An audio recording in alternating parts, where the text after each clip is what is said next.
Hello students, प्यारे बच्चों। आज की इस वीडियो में हम लोग सीखेंगे terms of issue of shares के बारे में।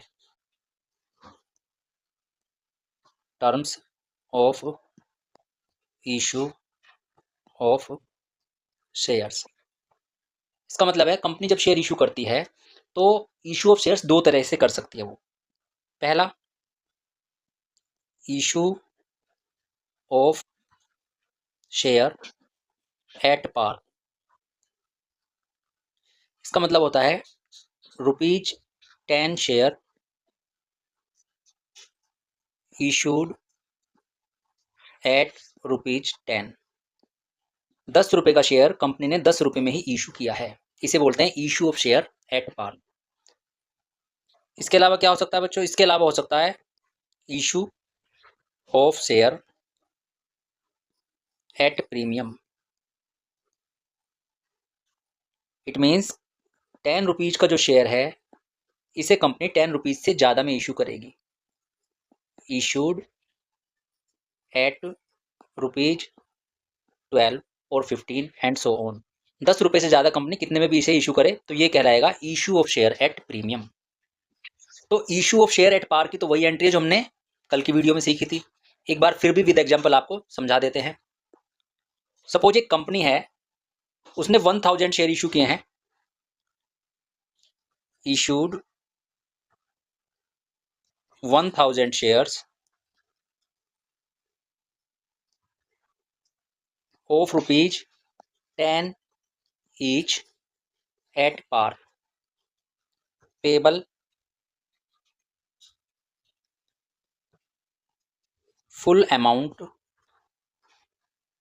on application। कंपनी ने 1000 शेयर इशू किए हैं, 10 रुपीज का एक है और एट पार पे इशू किया। इसका मतलब 10 रुपीज का शेयर कंपनी 10 रुपीज में ही इशू कर रही है और पूरा पैसा कंपनी ने एप्लीकेशन पे ले लिया है।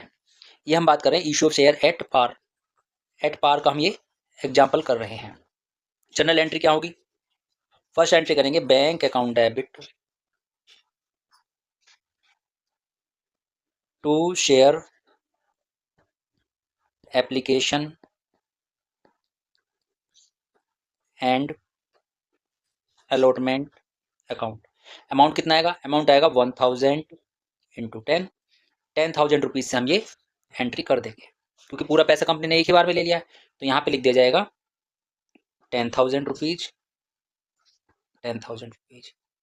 ये होगी जनरल एंट्री हमारी पहली। सेकंड करेंगे हम share application and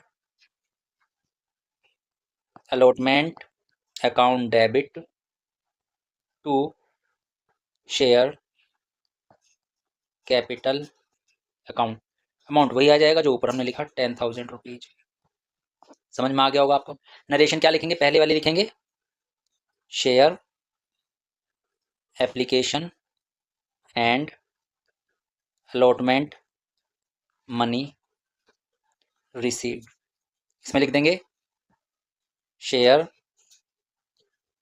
application and allotment money transferred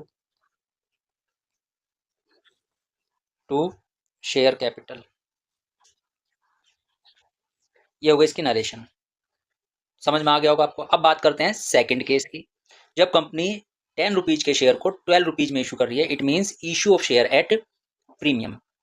इसके लिए क्या करेंगे? लिख देते हैं इसे issue of share at premium. Example 1000 shares of ₹10 each issued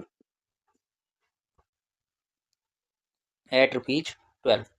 10 रुपये का शेयर है, कंपनी 12 रुपये में इशू कर रही है। इसका मतलब 2 रुपये एक्स्ट्रा ले रही है। जो एक्स्ट्रा पैसा जो भी लिया जाए दैट इज प्रीमियम। तो एंट्री समझेंगे कैसे करनी है हमें। एंट्री अभी भी वही दो ही होंगी। पहली entry bank account debit to share application and allotment account. हम मान के चल रहे हैं पूरा पैसा कंपनी एक ही बार में ले रही है, जैसे ऊपर वाले केस में था। अमाउंट कितना आएगा, 1000 शेयर है, 12 रुपये का एक कंपनी ने इशू किया है, तो टोटल पैसा कितना है कंपनी के पास, 12,000 रुपीज। तो 12,000 से हम ये एंट्री कर देंगे। अमाउंट लिख देंगे इसमें दोनों जगह, डेबिट में भी 12,000, क्रेडिट में भी 12,000। ठीक है, अब इसी की कर देंगे हम सेकंड एंट्री। सेकंड एंट्री में लिखेंगे share application and allotment account debit to share capital account to securities premium account. जो भी पैसा कंपनी एक्स्ट्रा ले रही है प्रीमियम के रूप में, उसे हम यहाँ लिखेंगे। कैसे लिखेंगे समझेंगे। पहले शेयर एप्लीकेशन और अलॉटमेंट में वही अमाउंट लिख दो जितना कंपनी के पास आया था, ये 12,000 रुपीज। अब ये 12,000 में 10 रुपीज़ तो शेयर के हैं, तो 1000 इंटू 10 इसकी मल्टीप्लाई करेंगे। 1000 की 10 में कितना आ जाएगा, 10,000।